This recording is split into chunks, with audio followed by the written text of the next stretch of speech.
This is Enchantment, a short story written by myself. Come on, Roman, we've got to be getting close, Patton called behind his shoulder as he sprinted through the forest. Emerald grass crunched under his feet as he ran, and the air smelled distantly of flowers. Spring had just begun, sprouting both new buds and a chance for adventure. Patton, you must slow down. My lungs are going to give out if I try to move any faster. How could I slow down when we're so close? I can't help that I'm excited. No, I suppose you can't. Roman laughed, sounding a bit breathless from the running. Patton continued forward, his curls bouncing with each step and a smile shining wide on his face. He could see the structure now, tucked carefully behind a row of trees. Grand and majestic, a masterpiece against the already stunning forest. Patton quickened his pace in the last few feet, intent on closing the gap between him and the natural wonder. He could hear Roman's tired groan from behind him, though he knew that inside the other was just as excited as he was. As the creeping vines and newly budding flowers came into his view, Patton slowed to a stop. Breathtaking was his first thought as he took in the brilliant colors of the landscape. Roman followed close behind him, coming up to the other side and taking in wide gulps of air. Yes, Roman was the more muscular one, though when it came to speed, Patton could beat the actor any day. Wow, Roman breathed, taking in the sight with glittering eyes. This is amazing. Amazing doesn't even begin to explain it.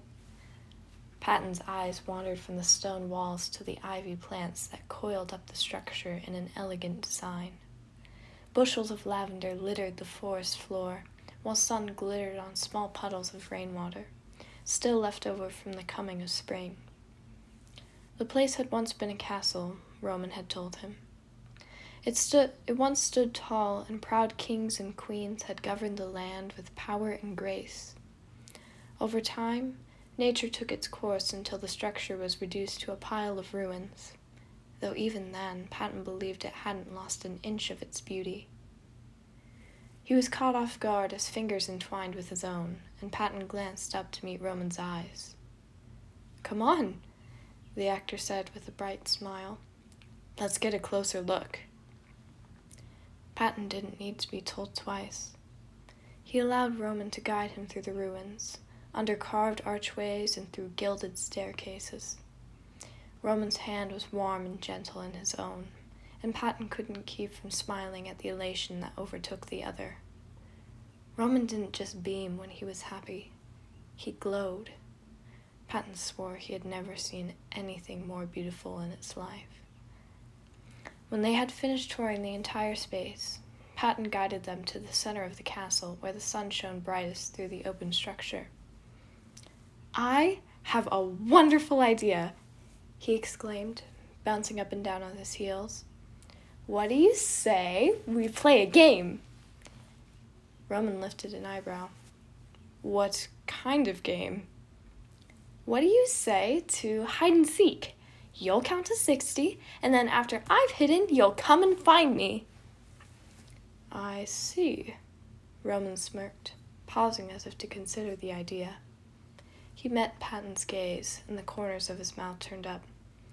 All right. Better start hiding, though. I'm already beginning to count. Patton was gone in an instant, having sprinted off to the farthest corner of the castle. The sound of Roman's count echoed behind him, and he frantically scanned the area for the perfect spot. Behind the tree, around the bend, underneath a dark archway. There. Patton caught sight of the perfect place. He found the correct foothold, then scaled the stones just as Roman's count was reaching its end. 58, 59, 60. You better have hidden well, Patton. I'm coming to find you. Patton held back a giggle as Roman began to search the area. He checked beneath bushes and inside several corridors to no avail. From his vantage point, Patton was able to see it all, and waited eagerly as Roman explored the ruins. Roman liked to sing as he worked, and soon a bright melody drifted through the trees. It was sweet, challenging the beauty of the bird's song with each new note. The wind echoed the tune, carrying through the trees and right into Patton's ear as he awaited from his hiding place. He sighed at the sound, having become so easily enamored with the music. Unfortunately, he had forgotten he was supposed to remain quiet, and Roman overheard the noise. The actor spun around, immediately glancing up to where Patton sat and grinning. He ran to the base of the tower, laughing. "It appears I've found you." "Oh, I was so close, though you caught me fair and square." Patton began to descend the tower, though froze as Roman uttered a gasp. "Good heavens, just what do you think you're doing?" Roman called, dramatically placing a hand upon his heart. "I'm coming back down. You did catch me after all." "Oh, no, Roman exclaimed. "I must save you from this tower, and whatever wicked presence trapped you up there." "Is that so?" Patton's heart fluttered. "Well then, dear prince, come and rescue me." "As you wish." Roman bowed with a smile, then carefully began to ascend the tower. It was a difficult task, though the worn state of the castle did offer plenty of footholds. He scaled the stone wall quite quickly, and had soon reached the top where Patton awaited happily. His hand caught hold of the final ledge, and Roman pulled himself up onto the base of the tower. "Your Highness, I have come to rescue you," he proclaimed, taking Patton's hand and pressing a kiss to the back of his palm. Patton all but melted at the touch. "Now, what do you say we flee before the villain that has taken you returns?" Patton beamed. "Of course."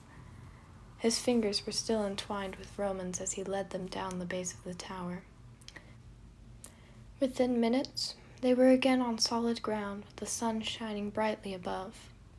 Roman again bowed, and Patton giggled at his flamboyant display. "You've saved me, Prince Roman," he said, eyes sparkling. "How ever could I thank you?" "There is no thanks necessary, for spending even a few moments with you has been the greatest reward I could ever wish to have." A blush crept onto Patton's cheeks. "Oh, well," he sputtered, still flustered by Roman's sugar-sweet words. "There must be some way I can show my gratitude." "Is that so?" "Yes, and now that I think about it, I know the perfect way," Patton said with a grin, and then he leaned forward and kissed him. It was quick and sweet, nothing too special, though when Patton pulled away, Roman's eyes were shimmering. A deep red blush covered his entire face, accompanied by the dopiest smile Patton had ever seen.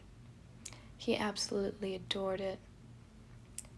Dear Hitchcock, that was. "Enchanted?" Roman met his gaze, a soft smile settling on his lips. "Yes." He began to giggle, the laughter lighting up the forest. Even the flowers and ivy-covered walls could not compare to the radiance of the actor's features, and as Patton became lost in those emerald-colored eyes, he realized that he was looking at the most beautiful thing in the forest.